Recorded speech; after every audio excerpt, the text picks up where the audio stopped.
After 11 years, it's finally time for a new 2D Zelda game. No, Triforce Heroes does not count. That's a really long time, and waiting for such a long time needs to make it worth it, right? Nobody wants to wait for a bad pizza to get delivered in 2 hours, but if it ends up being really tasty, you can stomach those wait times. Sorry for the food metaphor, sometimes you have to do them.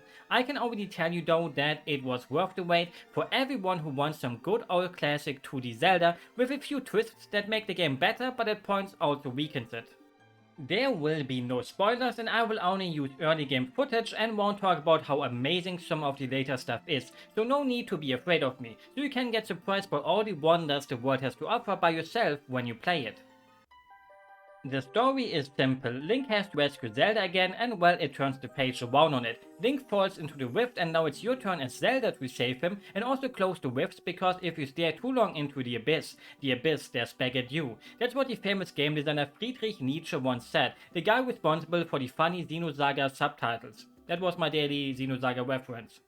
You don't need to say more about the story except that you get blamed for creating those rifts, so you're on the run. And it does one of my favorite little tropes. Just put a cloak onto your main character and somehow nobody recognizes her anymore. I love you, Poncho Pyra. And Cloaked Zelda falls into that category too, because most people will just silently call you Link because they think it's his cloak before they realize their mistake. Another thing I love are ugly drawn mugshots.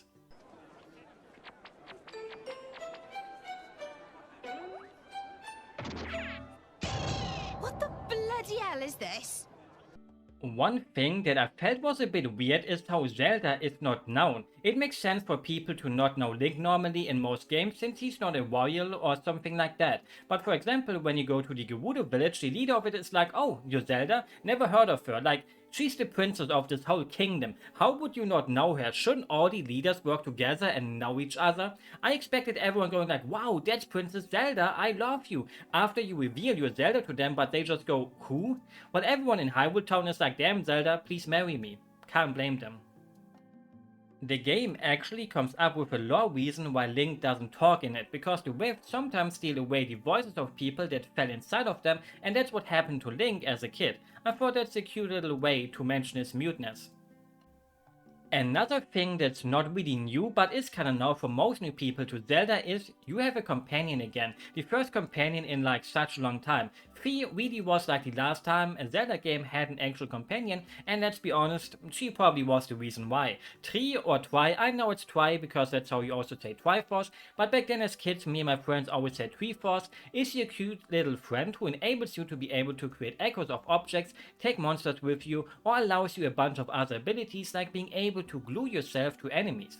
That's the fun part about him, everything else is just kinda boring. He's cute though. He never annoys you, but he also doesn't really make you feel anything at all. He's just there and does what he has to do, instead of having a personality, except for not knowing human emotions and learning more about those. This is my personal taste, but I love it when the companions are bratty. That's why Midna and Zelda and Spirit Tracks are the absolute best. They help you while also having super fun personalities. So for people who love companions that shut up, it's perfect. For people who maybe expected him to be a bit more friends-like with you, it's a bit lame. Unless you like cookie-cutter personalities, then you will love him. I love cookies, especially speculatius. Now everyone will know I'm German, if the accent wasn't already obvious enough. The biggest change, except for you having to play as Zelda and having a companion again, is the combat. I'm a bit mixed about it. After defeating an enemy, you will always get their echo and can use them instantly, no farming required, because who doesn't love killing the same enemy over and over till they drop their soul? This totally isn't a dig at the Castlevania games. You got moblins, wogs, keys, peaheads, which are the cutest peaheads ever, and in all 3D games they always somehow scared me, especially the ones in Ocarina of Time. There's just something wrong with those things. Pose and many more, and I mean many more.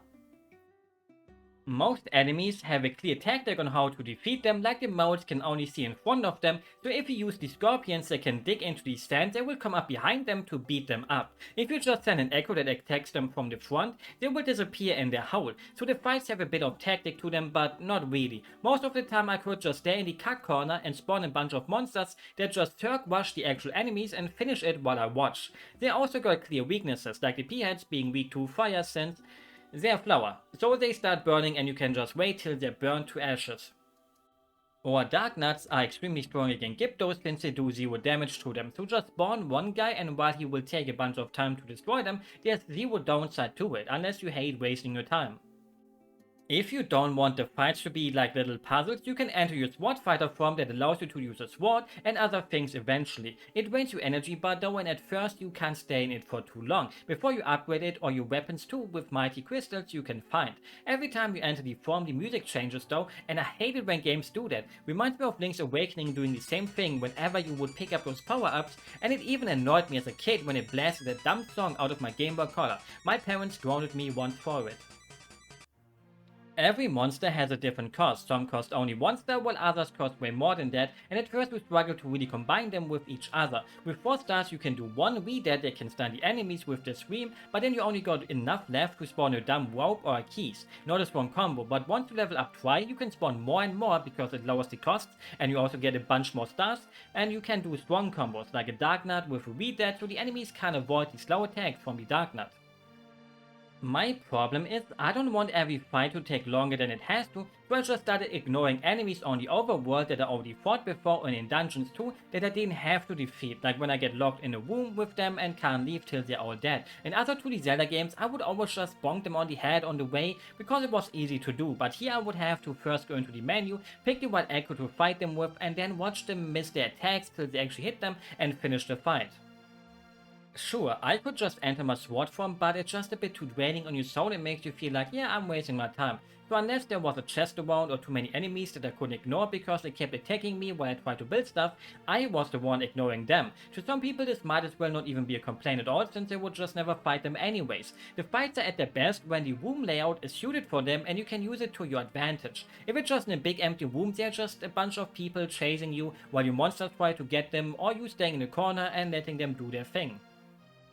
Another problem for some people could be that you don't get punished for wasting a summon. You can just endlessly summon hordes of monsters instantly. There is no cooldown or anything that makes you try to avoid wasting them, which is fun, but it takes out the technical aspect of it a little bit.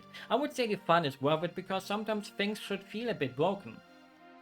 The Overworld will remind you of A Link to the Past at points, but it feels completely new too. Every once in a while it will give you those little moments of, oh, I remember this, instead of just straight up being the same place basically with how A Link Between Worlds did it, which was its intention though. I was a bit afraid before the release that the world would feel too similar again, but luckily, like I said, it did not. Sure, you have the desert in the bottom left again and other things exactly where you would kinda expect them, but the world is just so big and changed that it doesn't matter, and feels as if you have never been to these places before. It's also surprisingly big. Normally in 2D Zelda it always feels pretty compact without overly big stretches of only forest or sands, but here you actually have to travel for quite some times when you want to reach places, unless you use a horse that you can get pretty early on, and mostly that comes from it not truly being a handheld game. Like obviously the Switch can be brought to places, but it isn't confined to a little thing, a little screen in your pocket.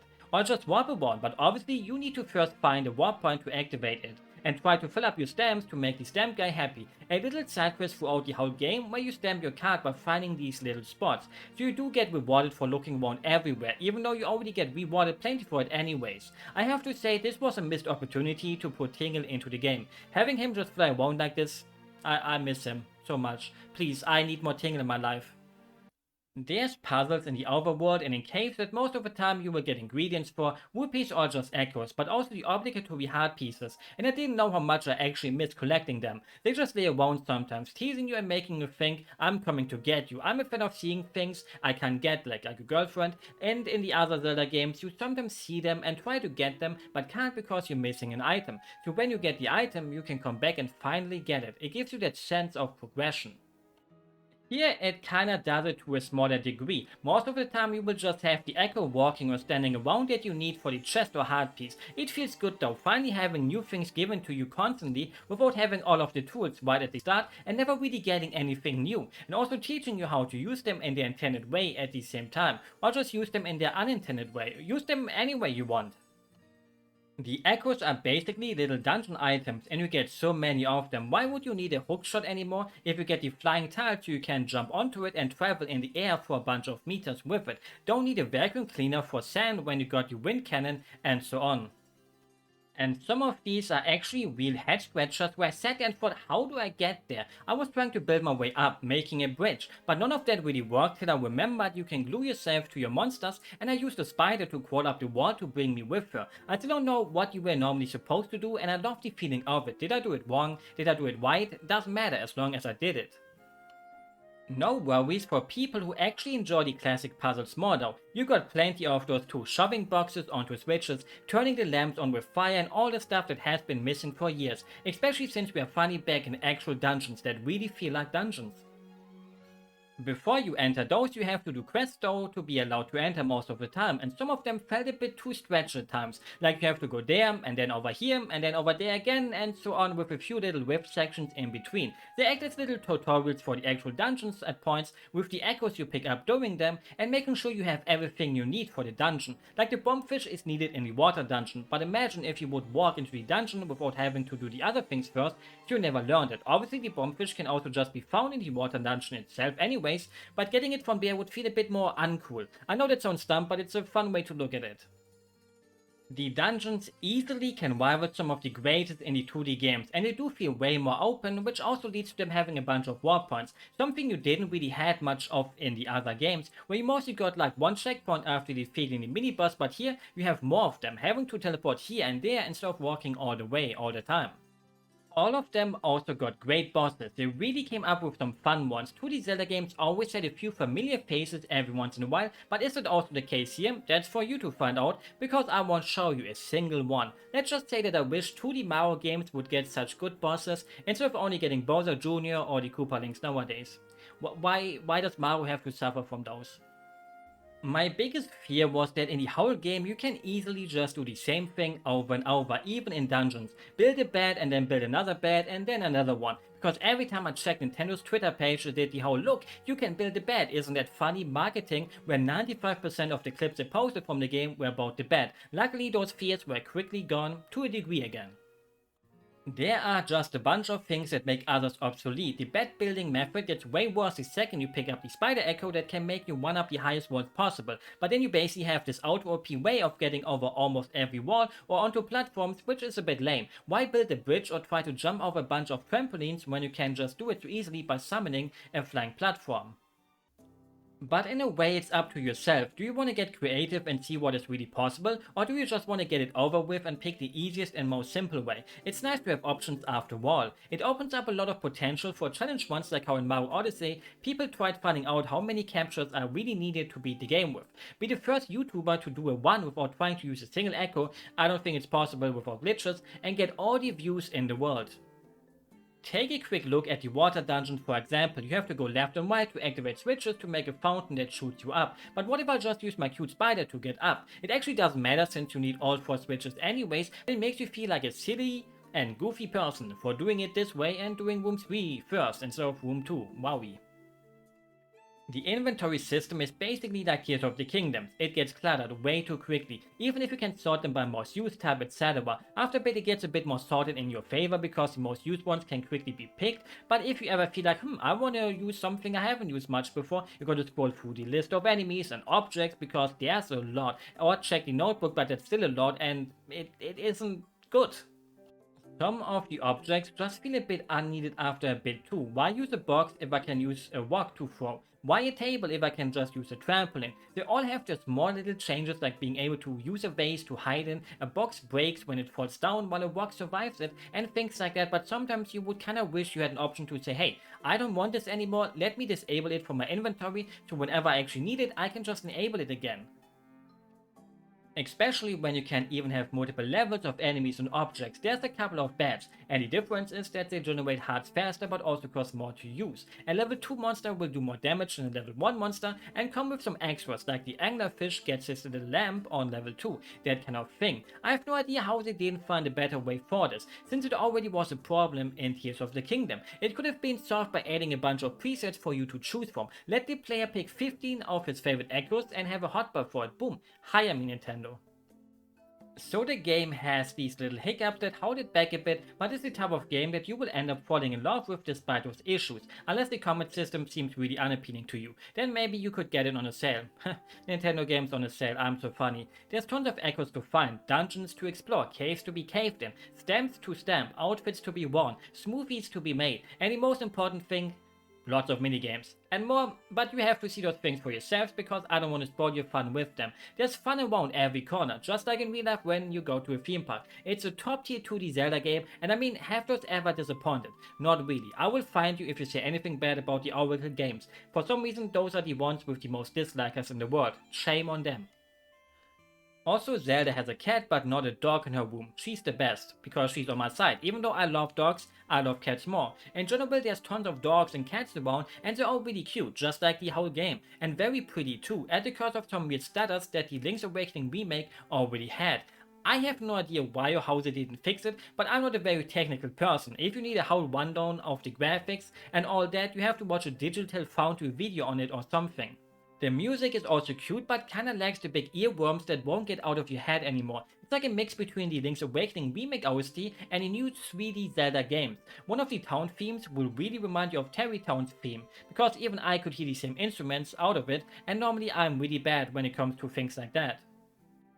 With that said, I hope you enjoyed the video, just like the way you will enjoy the game if you get it, because you won't regret it. Maybe you are regretting watching the video. Tell me if you do so I can feel bad. Or maybe tell me you like it. Both make me happy. If you play both sides, then nothing can hurt you. Have a good day, a good night, or whatever fits your time zone. Bye bye.